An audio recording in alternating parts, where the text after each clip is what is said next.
मेहता, क्या कोरोना की एक और लहर की आहट हमें सुनाई देने लगी है?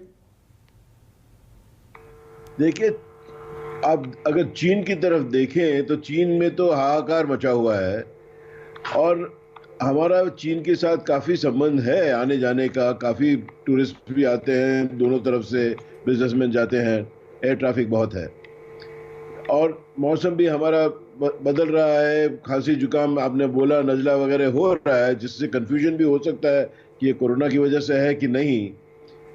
और थोड़े केसेस तो बड़े हैं, केसेस शायद इसलिए भी बड़े हों कि टेस्टिंग ज़्यादा हो रहा है, लेकिन हमें तैयारी रखनी चाहिए। आपने सही बताया कि जो दूध का जला हुआ है छाछ को भी फूके, तो छाछ को फूकने में कोई नुकसान नहीं है। I think it is better to be prepared, नहीं तो बाद में हम रोते रहेंगे कि हाहाकार मच गया और इतने लोग हमारे लाखों मर गए। इसलिए पहली हमारी जो एक्सपीरियंस रहा है 3 साल का, उससे हमने कुछ सीखना चाहिए और हमें तैयार रहना चाहिए। इसलिए इसका मतलब मेन चीज़ मेरा यही कहने का है कि तैयारी के मामले में हम क्या कर सकते हैं। BF.7 के लिए, जो 0.7 के लिए जो बात उठ रही है कि वो ज़्यादा लोगों को स्प्रेड करता है, हाँ वो ज़्यादा लोगों को स्प्रेड करता है, ये हमें मालूम है। इसलिए वो ज़्यादा वल्नरेबल पॉपुलेशन को नहीं फैले, इसलिए हम क्या कर सकते हैं, हमें ये भी मालूम है कि काफ़ी हद तक वैक्सीन आपको प्रोटेक्ट करती है और बूस्टर वैक्सीन का काफ़ी लोगों ने नहीं लगाया।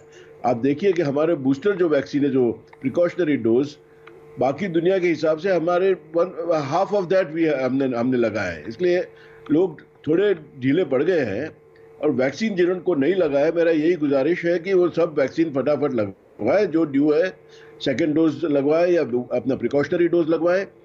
मास्किंग से बिल्कुल नुकसान नहीं है।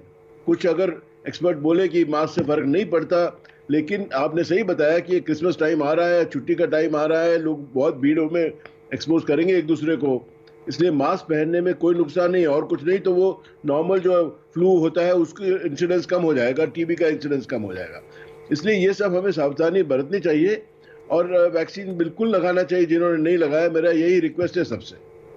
नहीं, जब आप वैक्सीन की बात करते हैं सर, देखिए जो वैक्सीन लगवाए थे ओरिजिनल, जो 2 डोजेस लगवाए, 2 टीके लगवाए, अब उनका इंपैक्ट तो बॉडी से खत्म हो गया। जिसने बूस्टर नहीं लगवाया वो तत्काल बूस्टर लगवाए, या बूस्टर लगवाने की भी जो मियाद है, वो जो पीरियड है जब तक सुरक्षा कवच के तौर पर वैक्सीन काम करता है, वो मियाद भी खत्म हो गई है। गलत, मैं डॉक्टर नहीं हूं, पर मैं गलत समझ रहा हूं क्या इस बात को? नहीं, आप बिल्कुल सही समझ रहे हैं। इसलिए जिनका बूस्टर का भी, जो मेडिकल हेल्थ वर्कर्स हैं, जिनका बूस्टर का भी 1 साल अब खत्म होने वाला है, मेरे ख्याल से सरकार को पॉलिसी डिसीजन लेना चाहिए कि उनको अब सेकेंड बूस्टर डोज शॉट लगाना चाहिए कि नहीं। और जिन लोगों को दो डोज लग चुके हैं उनको बूस्टर डोज बिल्कुल लगवाना चाहिए। इसको वॉर फुटिंग में हमें करना चाहिए।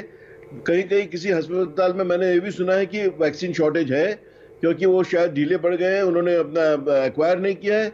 इसलिए सबको आई थिंक वैक्सीनेशन को प्रॉपर प्रायोरिटी देनी पड़ेगी। डॉक्टर एस के